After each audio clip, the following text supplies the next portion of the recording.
Now then, people, welcome back to the Just Joe Football Show. Apologies for being late. We were just having a chinwag. Hope you are all doing well. Please make sure you smash a like on the video. You've got double bubble tonight as well, because straight after this you've got Ought to Know Better as well. So perfect. Your Leeds United evening is sorted. We're here to discuss. I wanted to discuss just the Easter period in general, really, because obviously we've had Good Friday. I've not had a chance really to chat with these lads over that period either. It's been busy. So get your thoughts on the Easter period. Obviously a draw against Watford, which when you look at it now doesn't look that bad because they're unbeaten in 3. And they might start to climb up the table under Cleverly because, to be honest, they didn't look a bad side when we played them. I thought they've got some good players. Hull City were great as well last night, has to be said. I thought Seri in midfield was great. Obviously they've got Carvalho, Tufan and all these other players. So for Leeds United to come out the other end with 4 points, I don't think is that bad, if I'm being totally honest. Leaves us in second place, 6 games to go. As the title says, how's the nerves? Because it's now just a 3-horse race. Southampton have dropped out now, so it'd be interesting to see what the lads think. Jack, I'll come to you. I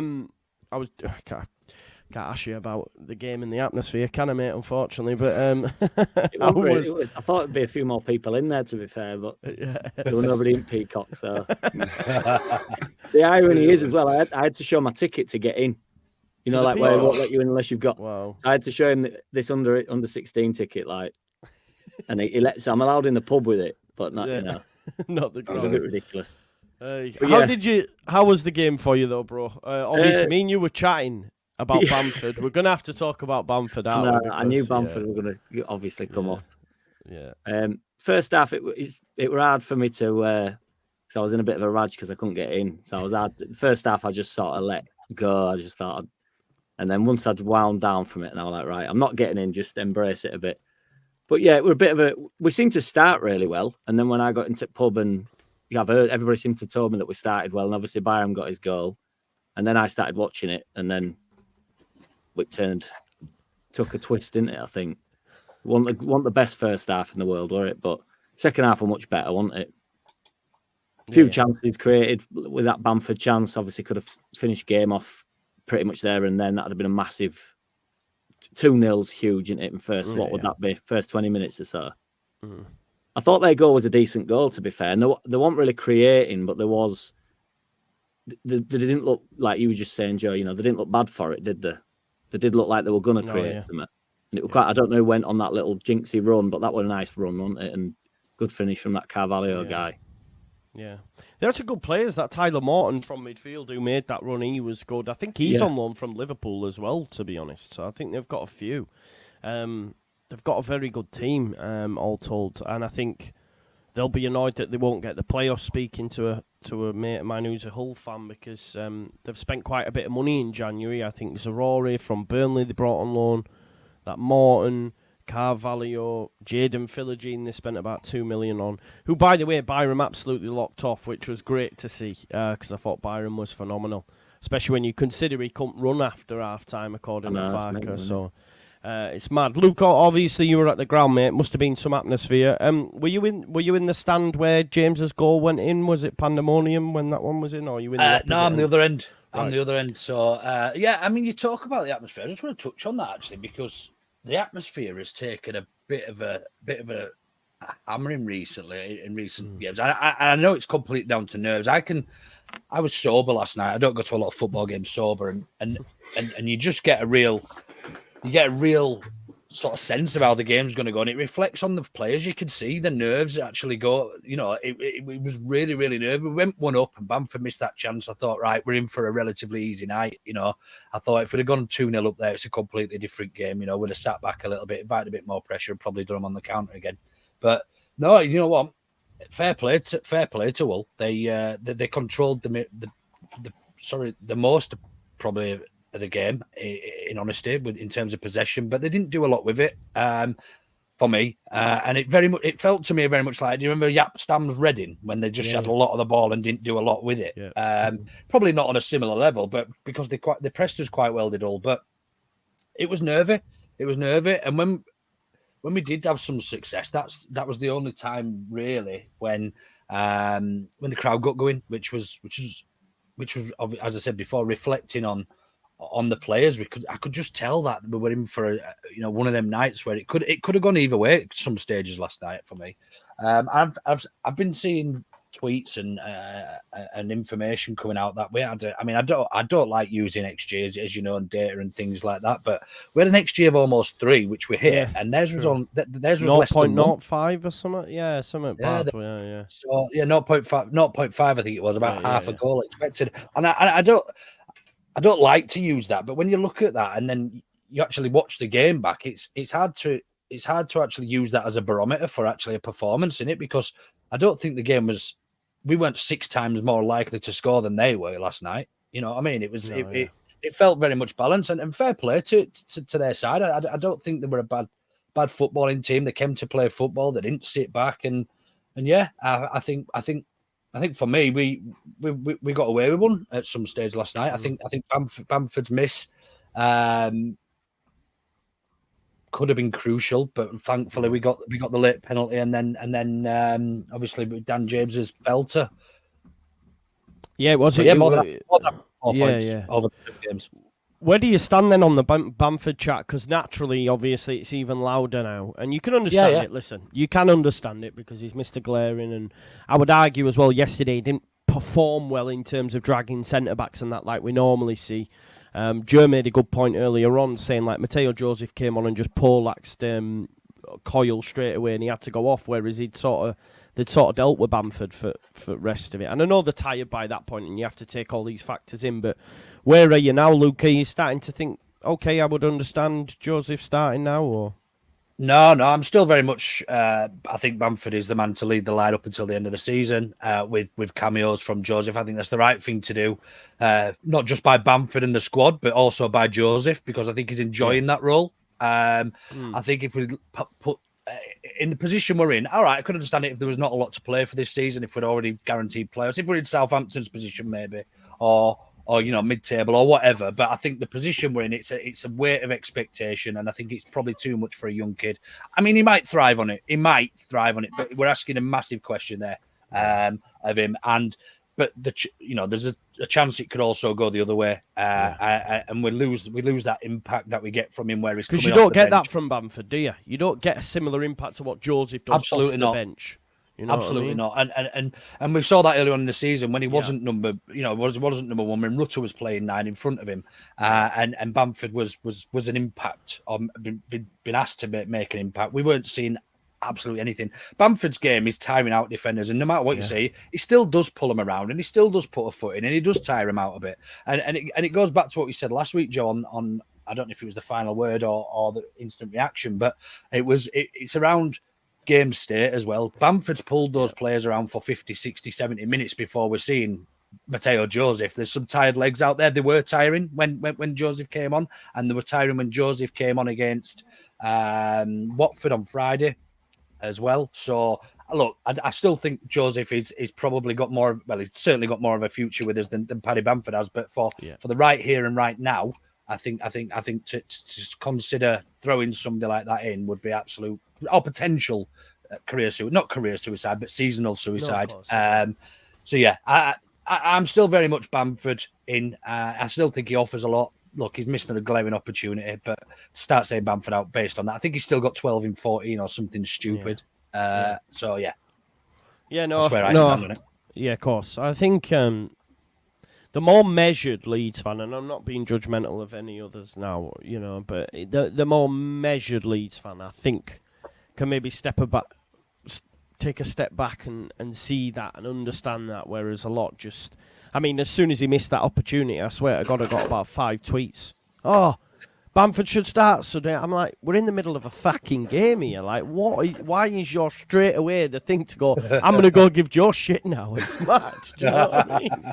Like, I'm watching the game thinking, what's going on? So, yeah, I'm just glad we won because it'd have been even fucking worse. Carl, I haven't spoke to you for a bit, mate. I hope you're doing well. How did you find the game? I assume you were at the game. Obviously, I know before I thought you flew over from Ireland. Turns out you live in Armley. So, how was the game for you, man? I'll be honest, I looked at it last night as one of those games where we could potentially drop points. I I thought Hull were probably the best footballing side that have come to Ellen Road this year, in the way that they were very much on the front foot for large portions of that game. And I felt that the opportunities we were creating were kind of scrappy rather than anything apart from obviously Rutter's goal, set up for the goal, stuff like that. But I think the overall play was a bit scrappy. I thought Kamara was very kind of loose in midfield. He didn't have his best game, and I think that kind of reflected on or rubbed off a bit on Archie, because as a player, you're probably going to notice another player next to you not having the best of games, and as an 18-year-old, if he's seeing that, it's going to rub off on him a little bit as well. So, I enjoyed it in periods, but for large portions, I didn't really enjoy it, because without any kind of real opportunities for them, they had the ball for long periods of time where they were finding gaps in our midfield, and they were playing through the lines very quickly as well. So it was just when I did say 3-1 on our pod, and that was just kind of a tongue-in-cheek thing, knowing that it was against Hull, but we did the same. The same thing happened against Leicester, where they dominated us for large periods of the game, and then in the last 15 minutes we kind of opened up and went at them, and it seemed to be the same kind of pattern as well there last night. But it's not one of the games that I've enjoyed this season, and like Luke said about the crowd, you could hear the kind of anxiousness in the crowd because of the significance of the game as well, Yeah, no, exactly. I know this. I think, obviously, I've not been this season, but there has been a lot of shouts about the atmosphere, to be fair. It goes both ways, doesn't it, atmosphere? Because it can either be, because once it does start to get tense in there, it really does start getting tense, and it does go onto the field, but it can also just be where it's just a party, and, if you 2-0 up, they're just totally flying out, and then they can't wait to be there week after, and it rolls, doesn't it? Because we're also unbeaten, aren't we, there? So it's not having I understand I wasn't in there last night, unfortunately, but it didn't have that much of an effect. They're obviously getting they're obviously getting used to the feel of it a bit, when it does start to go a little bit wobbly. 100%. Big up to Stacey, who's been a member for 14 months anyway, just a little over a year. That's legend status. Thank you very much. We spoke about the midfield there. Jack, come back to you. Obviously, it didn't work for me. There's been a lot of clamouring to, we've got to get Archie in midfield, like he's failing at right back, get him in midfield and all this sort of stuff, especially earlier on in the season. He's gone in midfield and we've looked a little bit poor now. It shows how much we need a proper six for me. I think we need Gruyev back as soon as possible. I'm not sure whether or not Archie can do that role. I mean, maybe okay, for the odd game and that here and there, but there basically was no midfield, it felt yesterday, Jack, at times. Yeah, I think there's got to be a reason why Farke's not gone with it as well, because I know everybody's been clambering to get Gray in there, but he didn't even want to do it other night, did he? Which would have been like the moment, Friday night, because I really didn't want to break them two up at back, the Ampadu and Rodon. I just thought, just ride that out till end of season. And did allude to the fact that he didn't actually, he had reservations about breaking them two up in one at press conferences. Potentially, yeah. I'm sure he said something along the lines where, where he wasn't, well, and like you said, Joe, the other day, he actually, he reversed that, didn't he? He can be quite stubborn, can't he? And he did pull out of that, drag Cooper off, but yeah, so I don't know if Gray and Ampadu in there. I think Ampadu's more of an all-round player than anybody that we've got in centre. So I think Gray, that partnership does work. I'd be interested in seeing with Gruev, because Gruev's good on ball and stuff, and I know, but he really does go deep. So Gray could go maybe a bit further on. Kamara and Gray were trying to do a similar job, things. Really, weren't they? Yeah. And it's I don't know, sort of getting in each other's way potentially a little bit. And Kamara didn't have the best game. So if Kamara's not really just sort of dogged working and like everything's quite methodical with him, isn't it? And it's, he's got some nice little touches and stuff, but he's very he's a workhorse. Yeah. It can look a bit pedestrian, kind of. There's an opportunity that dropped to him in the box that I'm going, hit it. And it's like, no, I'll just move it on to Somerville. Do you know what I mean? Which is probably maybe the right idea, but I was thinking at that time, 9 out of 10 players just go, this is getting smashed. You know, He never hits it, does he? No, I mean, no. it goes around Twitter every time he gets some ball because he does find himself in some really pretty good positions, doesn't he? Yeah, he does. He does. Flatline refuses to have a go with it, but there's got to be a reason for that as well. To be fair, at least he's in the knowledge that he shouldn't be hitting it and just thinks, no, just move it on. Move it on. Yeah, move it on.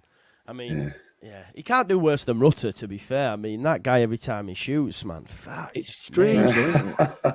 It's strange how poorly he strikes balls. Yeah, really bad. Like he drags it every time. Like it's like goes. Do you know what I mean? It's wild. It's something that needs to really get worked on in the summer because in the Premier League chances will be few and far between, and if they fall to Rutter as good as he is, we will get annoyed with it. 100%. I know we're not all going. Yeah, but it was mint in the Championship. We'll be like, for fuck's sake, you know. What and I mean? also, he's dragging us through games a little bit. On sorry, he's dragging us through games while he's on the ball. But again, when we go up, he's going to be on the ball less. So he's going to be also doing what he's doing now less. Mm-hmm. So he needs to combine the two really and make every chance sort of count, doesn't he?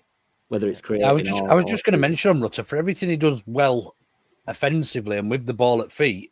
It's frustrating defensively. It doesn't work hard enough for me, and you can see Paddy when he's pressing that back line, he's expecting somebody sort of at the side of him pushing up, and there's nobody there. And there was times last night where Paddy had started press and he'd be doing it on his own, and it was just so easy for him to bypass. And they had the ball in midfield in two passes, you know, and they were already sort of in our half. Look. There's no denying he's an absolute class footballer at this level, and I'm sure he's probably only going to get better and better. But playing in that 10, he still needs to understand that it's not a free roll in a FARC system, that he can't just sort of dilly-dally about defensively. He still plays an important part in that defensive unit. Do you not think he comes back into the full-back areas though, Luke? I think he does now and then when he's got it. Yeah, look, I'm not saying he doesn't do it all. I think I'm talking more from the majority of the game. Look, there's obviously going to be exceptions to that rule where he does get back and work hard and moves over. But just even his sort of sliding defense when the ball gets passed from one side of defense to the other, it just seems so. And look, he's just had an operation that could play a part. It might not be at 100% fitness. There could be a number of reasons for it. But yeah, it is quite frustrating to watch because it invites pressure. Look, it might be something that FARC has told him to do or how to play. He might say rest when they've got the ball. But yeah, it was frustrating a couple of times last night when they just seemed to come into our final third too easily. Yeah, I think that's right, by Jack. Go on. Carl. Yeah, just to build on a point Luke was saying there, that was something I noticed about him in the early kind of part of the season when he was actually playing up top. His pressing was definitely not at the pace or standard that we've expected from the likes of Bamford, even in the past, you know. And that frustrated the hell out of me, I'm not going to lie, because Luke said there, he invites the pressure to build from the back because he's not pressing quickly enough. He's not closing down the space and the angles. So if he's not doing that, then that leaves us all exposed in behind where he's meant to be.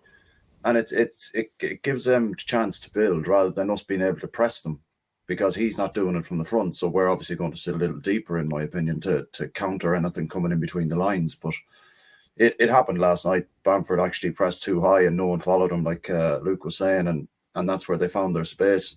That number, that I can't. My history with names is absolutely shocking. Like, so, forgive me if I butcher this guy's name now in a second. He was there. We go. Yeah. He was their number 10, I think, was it? He made bits of us when it came into the middle. Go of on, the park. have I got the name? Come on. Omer. Yeah, Omer. Yeah, Omer. Yeah. Right. Yeah, him.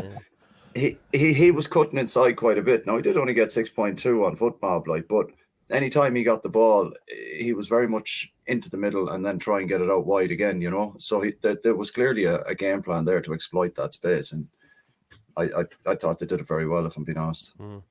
Yeah, I think Rutter puts the shift in, doesn't he? Like that Jack, that one that you tagged. He does put a shift in. It's just whether or not he's involved in the press, or you know, that's. I don't think nobody's saying either that he's not getting about. No, yeah, and it it might be instructional as well. It might be that Farker has said, conserve your energy for when we've got the ball. We've got a strong enough defensive unit to win the ball back against most of the league. And when we got the ball at feet, that's when I want you to be, you know, to be explosive and get the ball forward and do what you do. But it is frustrating as a fan when you see everybody else working so hard. Dan James and even Cree now, which was one of the things that he did poorly for me earlier on in the season was his defensive work rate, but even he's working a lot harder defensively now. Even Paddy. So for me, there was only really one person who obviously, I mean, I'm sure he was working hard, but it's so easy to see when you can see the whole field who's sort of a little bit of a weak link when it comes to that defensive pattern and that defensive unit. So it was a little bit frustrating. No more than that. And look, we still came out of the game with 3 points, so we can't be overly critical. No, exactly. And that's I just want to bring up this comment as well, which I think, you know, falls into that overly critical tag. To be fair, we are paying the price now of Farker's lack of rotation. If you ask me, I'd like you to clarify that statement because, you know, we still haven't been beat. I don't know what more. Look, when you actually strip it back, let's have a look at it. What is it? 15 games now in 2024 in the league, and we've dropped 4 points, and that's paying the price. Like I when I see stuff like this, it genuinely baffles me. Like, because I'm like, you've 4 points in 15 games, and we're paying the price for what? What I would say is, if anything, Leeds United have paid the price for the poor scheduling by the March international fixtures, which has meant. If you look at Ethan Ampadu and Joe Rodon, they played 4 games in 11 days, one of them being 102 minutes, yeah? Dan James obviously has his issues, probably wouldn't have been playing if Nontuanta got injured on international duty. Gruev's got injured on international duty. Who else is there, lads? I mean, even last night, Byram couldn't sprint in the second half. Kamara was ill. Rutter's just come back from a hernia op.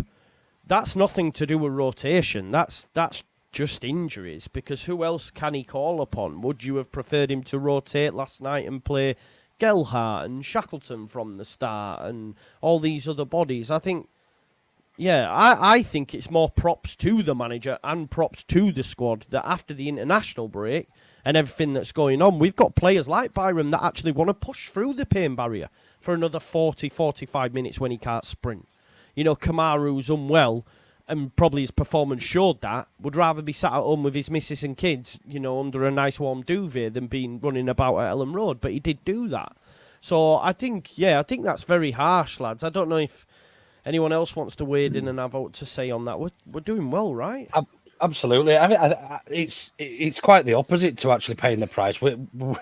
Because the way he's managed the squad, and look, we've always said that we were going to improve the second half of the season. I think we're well over 2 points a game average, since the turn of the year.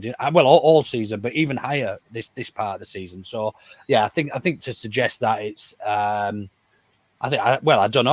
I actually don't know what else he could have done better, you know, other than win every game we've ever played. Then would that be better man management? I'm not really sure. Yeah.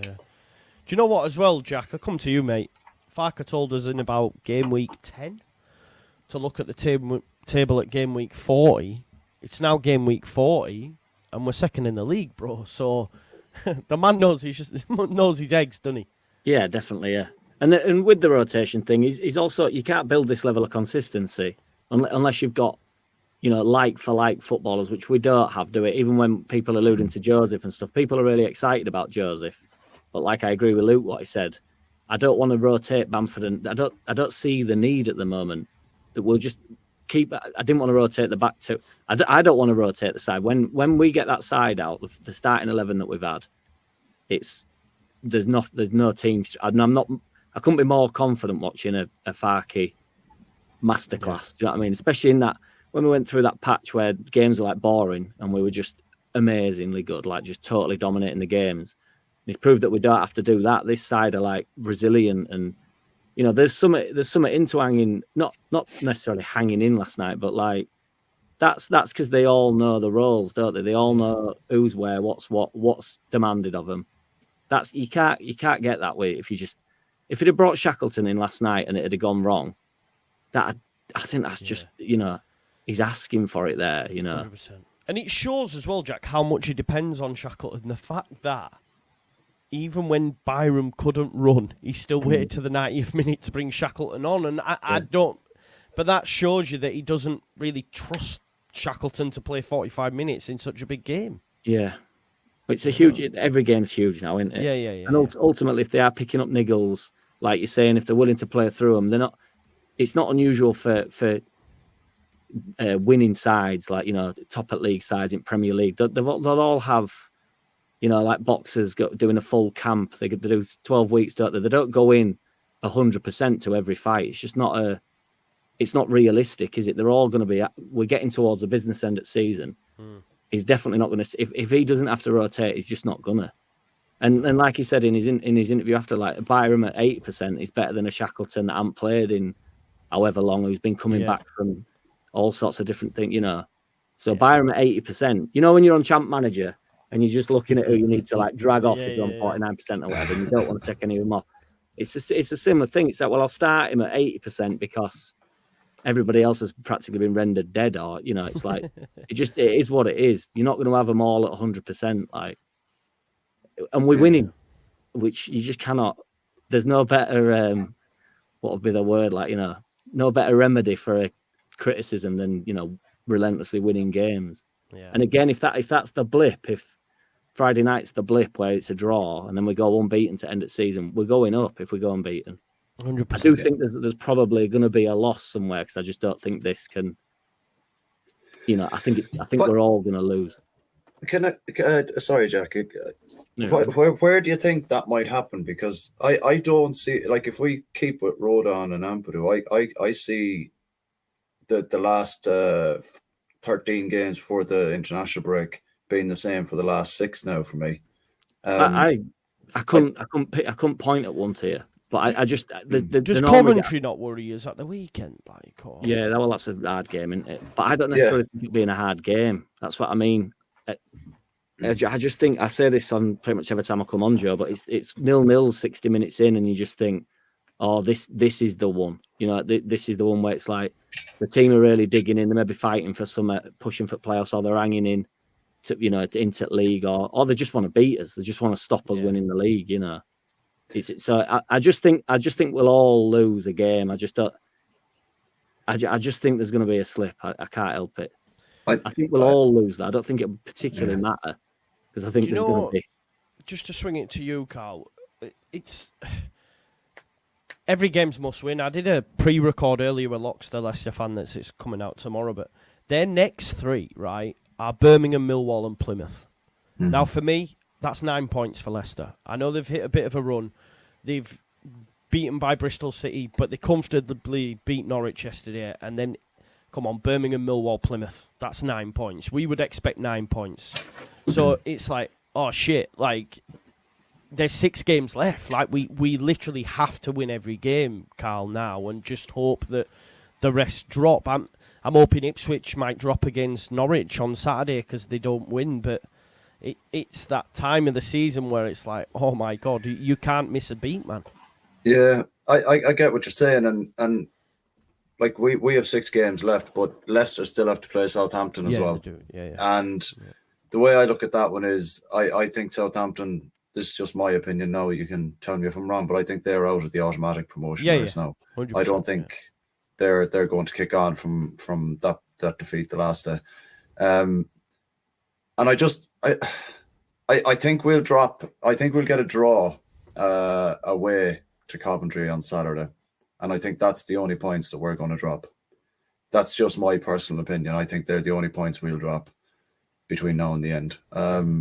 Coming back after the international break, I said I was worried about Coventry and Blackburn because Blackburn have a tendency to be a bit of a sticky game regardless of where you're playing them. But I think we've got the kind of 2 games out of the way where we weren't at our best or even close to our best. And I think it's just a case of crack on from here now. We've got a week before we have to play, well, essentially a week before we have to play Coventry. And then it's another quick turnaround again on the Tuesday. Ipswich have still got Coventry to play away though, and they've got Hull away. Quite a hard run, I think. Yeah, it's a tough run. That there are a lot of like top 10 sides and stuff that they've got. Yeah, they have a few, don't they? And we've got the best record out of the top 4 against each other. Like we're the only one. We're sitting comfortably on 12 points against the top 4. Like, so, got to take that on board. Like Sue says here, if the top 3 win all their matches, we can only come third, which is true. But look, some will drop points. I'm just saying, like, in the context of it, like, each team will probably look. I mean, even Southampton prior to yesterday's match, Flynn Downs and Russell Martin both said prior to the game, we've got to win every game from here on in. They knew.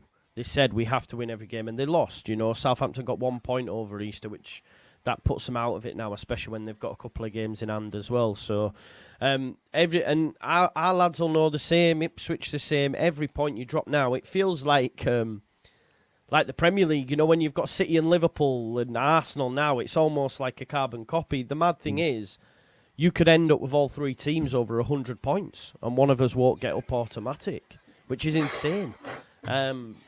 So, and here is my worry. If we did I think whoever loses out and finishes third will not go up, because it's too much to lose out and get that many points and then get yourself ready. Whereas someone like Southampton now, they can start to prepare mentally. Right, okay, we know automatic's gone.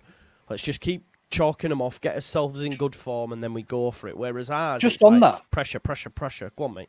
Just on that, Joe, do you think if Southampton have nothing to play for on the last day, will they play a weak side in preparation for You never know, bro. You never know. Man. If there's a few niggles and knocks, you never know, Luke.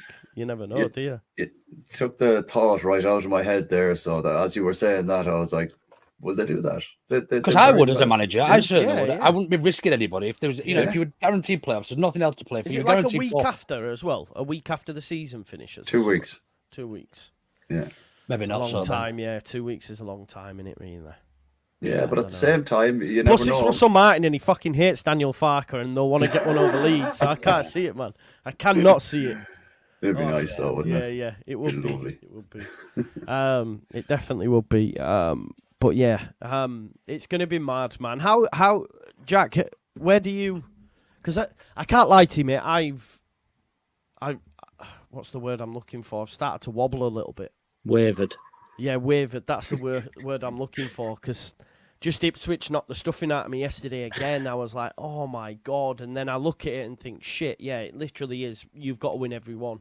And I do think we've got to play Middlesbrough, Sunderland, away at Coventry. I'm like, oh God, I'm starting to get nervous. I think it's just nervous. Yeah, I'm nervous. I must say, last night, when me and my brother was discussing a draw, so we're looking at table and discussing a draw, which I've not done. I've never do. Do you know what I mean? But we were a bit like, right, because just to rejig the mind. Do you know what I mean? To think, well, if this is a draw, it's not. Again, it's not the end of the world, is it? I mean, we ended up with a 3 point. I don't really feel like I got the 3 points last night, but it's like I'm in a weird spot with it. It's like maybe because I felt like I should have been watching that Dan James film. That is what it is. But I think we'll all slip. I've said for weeks on here that I don't like the Sunderland game because I actually thought they were decent when they played against us. It's just like random teams like that you just think pull out a bit of a, Been just shite recently though. They got spanked yesterday, didn't they? 5-1 was it? That's what I mean. That's how mad the league is. I think that you go into games, especially I think we'll be bang up for Coventry and stuff and probably get a decent win. I think, honestly, we'll all slip. I don't think any of us will get to 100 points. I think there'll be a genuine, or certainly not 2. It'll be, but I mean, ridiculously, how many? What would it be if everybody wins even just 4 more games? If everybody wins 4 games out of that. That'd have us all touching on best part of 100, wouldn't it? Yeah. That is mental. So I don't know. I can't see. I think everybody will slip. Honestly, I just think it'll be. I can't see there not being loads of twists now. It's getting too intense. I've never known it like this. I don't think. No, exactly. It's just like I just don't. Might be the best championship running ever, right? Same with the relegation down the bottom end as well. I'm quite enjoying it. Like one of the best championships ever, really, doesn't it? There's never. This is unprecedented. I mean, I can't pretend to watch championship when we're not in it. But you never usually really a team run away with it by now, and Leicester arguably should have done that. Yeah. Leicester should already be up. Do you know what I mean? Yeah. They've blown it. I mean, I I mean, you just said there, Cal, that you're enjoying it. I'm not enjoying a second of it, mate. I mean, I am enjoying. I'm enjoying the wins and the performances and that. But I go to every game absolutely cacking myself. Like I'm a bag of nerves, like before every game and during, in fact. Yeah, I get that. It is a strange watch. I mean, that's what I mean. Like not feeling like particularly. We won 3-1 last night. Like Still, scoring from halfway line and that, and I'm going home like. You'd normally just be like 3-1 and James has scored like one of the best goals I've seen. Sadly not live, but still but it's just like, you know, and I'm going home like, and me and John are just like, my brother just it's just we both sat there just going, imagine we'd have seen that James goal. I know. I refused to celebrate the victory last night. I think that's what it was. Class, man. Yeah, I'm a bit like Luke, man, and I'm not even going anymore. I'm sat in my fucking room, man. But yeah, it's that. I don't know. There's jeopardy. That's what it is. There's so much jeopardy, and I think that's what affects atmospheres in the ground as well. It's like one misstep, like straight away, obviously, because I backed Bamford. When he missed that chance, I'm thinking, oh no, like this, because I think we all knew as soon as he missed, and then they started to get on top. That's only going one way. So I guess it's a positive that we actually came out the other end and end up winning 3-1, and it looks more comfortable than what it was. So Sky know what they're doing as well, don't they? They buy into that narrative, don't they? They like to put it on as well. They went straight to Bamford because I had to watch it on Sky last night instead of watching it live. They went straight on to Bamford after they'd scored, and they scored a fair white. I know it was Bamford missed, but they made it out as though we'd gone on a break, he'd put it over at bar, and then they knocked it up other end. It's all like very. Then straight to Bamford after to see his reaction once we'd won 3-1. Yeah. You know, it's like, in fairness, it's very misleading though, the telly, because straight after Bamford missed that, the whole stadium, apart from obviously the old fans, sang Patrick Bamford's name. And you know, and it is quite misleading at times. I find it a lot more. I find if I'm watching on telly, I get a lot more nervous because you don't actually get a true reflection about how people are feeling. So yeah, I mean, it's a very different. It's like watching two different sports almost. I mean, it's not because, but you can see so much more when you're in the stadium. You can see players making runs that you can't see on telly, the movement and that, and yeah, I mean, just on Patrick Bamford and just going back a little bit into imagine Mateo Joseph missed that chance. Yeah. Do you know what I mean? Bamford's been there, done it, and he can take it on the chin. He'll come back, and he played all right after that. He obviously didn't get a goal, but he was still doing what he was meant to do ish.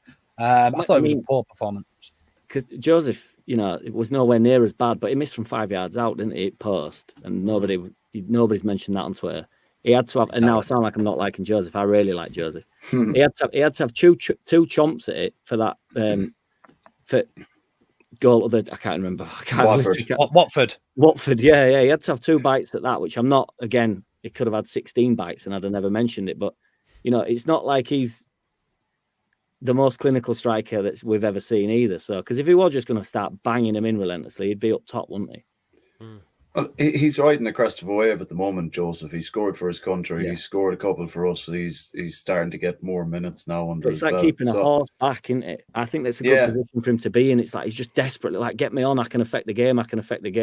Whereas if he starts, it's a different pressure that, and he's not coming on to affect the game. All Joseph has to do is, well, I'm saying all he has to do, but he just has to come on and make the biggest impact he possibly can. Put himself about. He's not actually involved in the same game, is he? He's coming on to play a different game. If you start in the game, you all get bogged down into this bag of crap, don't you? That you're all playing in that game. Yeah. Joseph's totally cold to that. He's coming on raring to go, like just to try pick the energy up. That's why I think it's so effective. Yeah, I think it's important, like that we manage his minutes. Like we talked about doing it with Archie, but Jesus Christ, he's just flourished, and that's kind of gone above and beyond what we were expecting. But like you said, the pressure of being the main striker at a club of our size the expectation is mental. And Joseph misses that 5 yard, that he missed one from 5 yards out, which he hit the post with. But imagine he misses that Bamford one. Like Bamford's been through the mill already. He knows what to expect if he misses sitters. Joseph has only seen it. He's never actually lived it. And that's a different kind of pressure. And I think just as he's coming on now, I think he's having more of an effect than he probably would starting games just at the moment. Yeah, no, I agree, and I think that's probably the best place for him now. I don't know. I almost feel like it's a hell of a lot of pressure, but and to be honest, I think Farke will see that, and I think Farke will go with Bamford away at Coventry. I'll be very surprised if Joseph starts. Joseph can't do what he does for 90 minutes, surely. Like No, he knows he's only got 20 minutes to use all of that energy up, those energy reserves. If he comes on and does it for 90 minutes, look, he did it at Chelsea, so I could well be wrong. He played well there, but to actually do it with the amount of that was I hate the term free hit, but it was a free hit at Chelsea away. Nobody expected us to go there and win. You know, go and show what you could do, but go into Coventry away where we're expected to probably win. With the bookies and on paper and everything else that goes with it. The weight of expectation, as you said, Carl, it's massive to be Leeds' leading striker. And it only takes one or two misses. And look, Bamford's shown he can come back from it. When he missed the penalty at Stoke and the miss earlier on in the season, I forget who it was against. It was another pretty much open goal, wasn't it? Was it Leicester?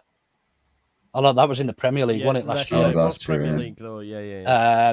There was another one that I read that comes to mind. But look, it's not about choosing necessarily and start this stage of the season about trying experiments and trying new formations and new players, you know, in a system that's already working. I don't understand where people's minds go and how they work. That actually, where they're going to start throwing Charlie Crew in the set starting in midfield and Mateo Joseph starting up top, and that look, this isn't the time for that. Farke's shown that he could do it for 40 games. We're second in the league, and yeah, exactly 15 matches since he's come back into the side. 15 matches unbeaten, and he's got 12. Has he got 12 goals in 14? Is that right, or something silly like that? I can't remember exactly. Something silly. I think the thing is, people don't think he's had a good game unless he scored. Yeah, that's what it is. But that's again the pressure of being the striker of a club like Leeds United, and to put Joseph in that scenario, give him 3 games and you start him and he doesn't do very much because he's not used to being the main man. Yeah. What does that do for his confidence? Yeah, and strikers miss chances. 100% they do. 100%, mate, they do. You know, I was doing a stream earlier on talking about Haaland being. I don't know if you've seen Roy Keane says he was a League Two footballer. Outside of his goal scoring, so if he's getting criticised, then anybody can. The official Zoom, let's have a quick chat about this. He said the money we used on Pirro could have been used so much better. What do we do with him next year? Not so much on that, because you know he'll be a bench option next year for sure. I don't think. Well, yeah, it wasn't the right buy. He doesn't fit the system, but he's still contributed. But folks, what did you make to his cameo yesterday, and more importantly, the issue with Somerville? I know Farke's come out, but I almost feel Farke's protecting Somerville, saying, "Oh yeah, Somerville was right to do that," when he said before Pirro's the guy if he's on the pitch. But yeah, Jack, you're nodding along. What did you make to Pirro's cameo on that whole Somerville penalty situation? Well, Pirro got the assist, didn't he, for James's goal, so notching them numbers up. The penalty thing, I mean, it doesn't really matter, does it, if it goes in? No. But I agree that I think Farke has just gone along with that. Yeah. I also think Ampadu went along with it. Me and my brother were discussing this. You know, because Ampadu came over and he sort of had a word with Peru, however you say his name, Peru. Yeah. And is it Peru? We found somebody who can't pronounce names worse than you, Carl. I can't pronounce anybody's name. It's a joke. People think I'm joking, and I swear on my life I'm not. It's okay, man. It's okay. I've come to terms with it now at this stage, so you will too. Like that, I've been wanting to say it because I wanted to talk about Farke and that other manager. I thought I'm not going to say it because I can't. Which one? The whole manager? Rossinier. I can't say his name. Go on, Liam Rossinier, isn't it? Yeah. Rossinoir. But they had a moment, didn't they? End with Farke, really. I do want to. I've gone off course on that. Yeah, I think Ampadu was doing the same thing to Peru, whatever he's called, going around in loops now. But I think he was just shutting the system down, because if Ampadu comes and takes it off of Somerville and goes, no, you're on the pen, then it's going back and forth, and then it's on Ampadu if he misses, isn't it? So I think everybody just stayed out of the way of that. Peru were meant to take that penalty, though. I think I actually do think that was the. I have my opinion on that as well. I know that there is like a kind of hierarchy to taking the penalties, and if Pirro is on the pitch, then you'd assume he takes the penalty. But if Somerville is one of the penalty takers and he's been on the pitch for pretty much the whole time up until the penalty decision, Pirro was only on the pitch a few minutes. I still think you give it to Somerville to take. Yeah. I don't know. Text it. I think Pirro is the penalty taker if he's on the pitch, and I think that showed a little bit because he'd won the penalty. He felt he had a right to take the penalty, and I felt that showed a little bit of. I mean, I'm glad he scored it because we'd probably be having a different conversation about Somerville now had he not.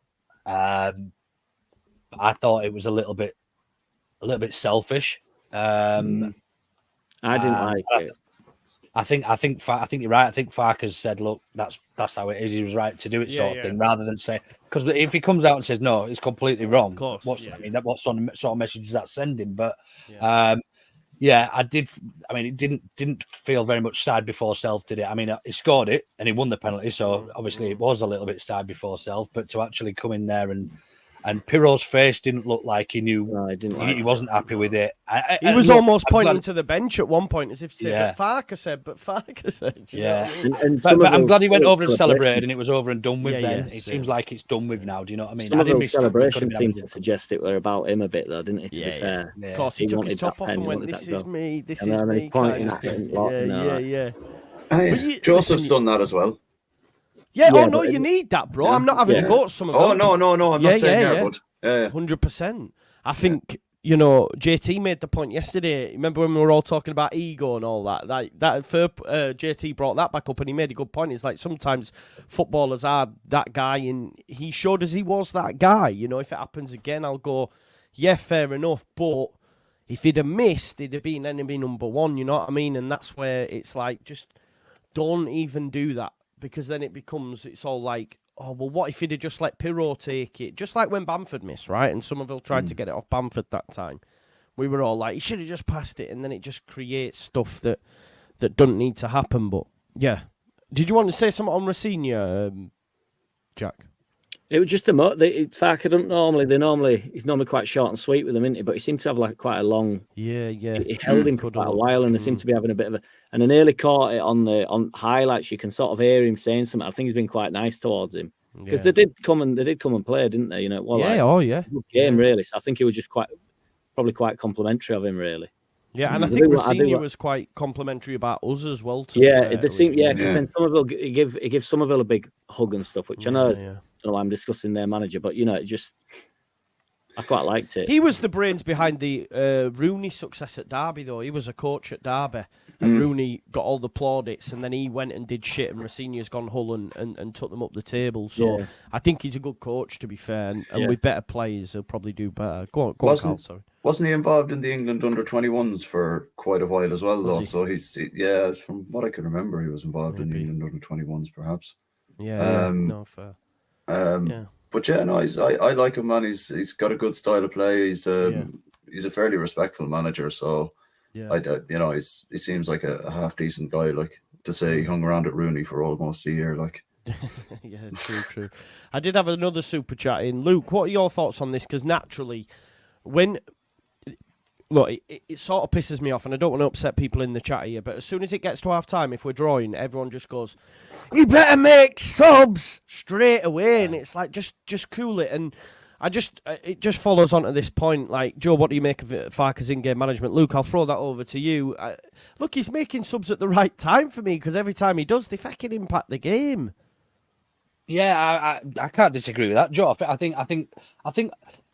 As a Leeds fan, and I've said this online, since the success of the Bielsa days, we've developed this awful sense of entitlement that everything's got to happen. It feels like it for me anyway. I might be way off here. No. But there's a small section, not even a small section, I would say a large section of fans that tend to be online. And look, don't get me wrong, all we see is what's online. We can't see what people don't talk to us about. So we're using quite a small sample size here, but it feels like that we expect everything to happen immediately or yesterday, rather than actually waiting things out. And actually, when you look at things, his in-game management earlier on in the season could have been questionable because we had some poor performances away over Christmas and even earlier on in the season, where actually substitutes probably would have made a real impact in that game when he actually didn't even make any subs all game. And that's where we were talking about, players looking laboured and stuff like that, and he needs to be making more subs and stuff. But no, I think if you're unbeaten in a calendar year, 4 months into the calendar, sorry, three and a bit years into a calendar, three and a bit months into a calendar year, how can you then criticize somebody's in-game management? Like, do you know what I mean? What grounds are you basing that on? Because we're unbeaten since the turn of the year. We are unbeaten at home all season. Like, I'm honestly lost for words when people are questioning it, because I don't understand what I mean. It's very easy to say he could make subs earlier, right? That's a very sort of wishy-washy statement for me, because yes, he could have brought Bamford off earlier. He could have brought him off at 45 minutes, but that then gives Mateo Joseph 45 minutes up against fresh legs that have just had a rest, first of all, that have just had a team talk, and the game state isn't the same. So I actually think his in-game management is probably one of his good qualities. I think some of the stuff that he does is questionable, but he seems to learn quite quickly. You look at the management last week when he brought Cooper into the team and split that Ampadu pairing up. He pulled the club captain off the field and put him back, and they dropped him last night against Hull. Yeah. So he learns very quickly, but his in-game management overall, I would say it's probably one of his strengths. Yeah, I agree. I don't disagree at all, mate. Did you want to say something, Carl? No. Sorry. No worries. Just quickly, Jeff. Yeah, go on, mate. The people that start as well, if they know that they're guaranteed 70 minutes, it's on its same thing, really. So the extra 10 minutes, I agree. You want, when you're bringing a player on, you want to give him enough time to actually try and have some effect on game, because 10 minutes can fly by in a football game, can't it? But ultimately, if them lads know the starting 11 are probably going to get 70 minutes, they know that, it doesn't all have to go right up until that moment. So 60 minutes in, if you start dragging them off, well, that's when the game might be getting towards it's coming towards it, or they're garnering some sort of momentum, or, you need to give these players like a decent go at it before you just start dragging them off, because they've done a lot of the hard work as well. So the game's still really on a fine, it can go either way, can't it, at that point? Yeah. So I think 70 minutes is about right, really. I know sometimes he's waited a bit longer than that, but yeah. Cool. All right. So, actually, I'm going to say Kilgallen. I don't know what's got to be in your bonnet, mate, this evening or whatever. But this guy. If you don't want to be a bro, then just don't watch it, bro. Is all I'll say. Kilgallen. Yeah. Matty, I think it's Matty Kilgallen. Yeah. Maybe he's pissed or something. I don't know. Anyway, what I'll do, folks, is remind you all that you've got double bubble tonight. All right. You've got double bubble because straight after this, Ought to Know Better will be going live for the Berardi and Coke pod. So make sure you go on over and check them. The great thing is you do not have to adjust your TV sets, folks, all right? Because what will happen is, as this one ends, you'll go straight on over there. Go over, Just Joe Raid in the chat, smash some likes up. Make sure you check out Jack over at City of Leeds as well. And, do that. And thanks for watching this. There's a video out in the morning. Yeah, someone just said, when you get haters, that means you're doing well. I'll tell you the maddest thing happened, actually, because I was just talking to my brothers and that. And I went on my Instagram requests, and I had a message off some gadget, and it just said, "You fat mong." That is all he put. That is all he put. And I went on his profile, and he was private, but I couldn't. Yeah, and I just blocked him. But I thought, what's going on in his world that today he chose to message me and put "you fat mong"? I mean, no disrespect. I'm not fat, but I just didn't get it. Honestly, he must have been paying by word or something. Yeah. It's like a telegram. Yeah, I yeah. hope he's watching this just mental. Although it's that Mental. short and sweet, there's a chance he's just sort of sat on his phone or something, and something mental's happened. Yeah. To you, Yeah. and he's read He's it. like, Shit, better put my profile on private. I've made a right twat of myself. Yeah, I he's just been didn't sitting on his understand phone. it. Word prediction. Yeah. You Forwarded fat on his mug. last text to his ex-girlfriend or something.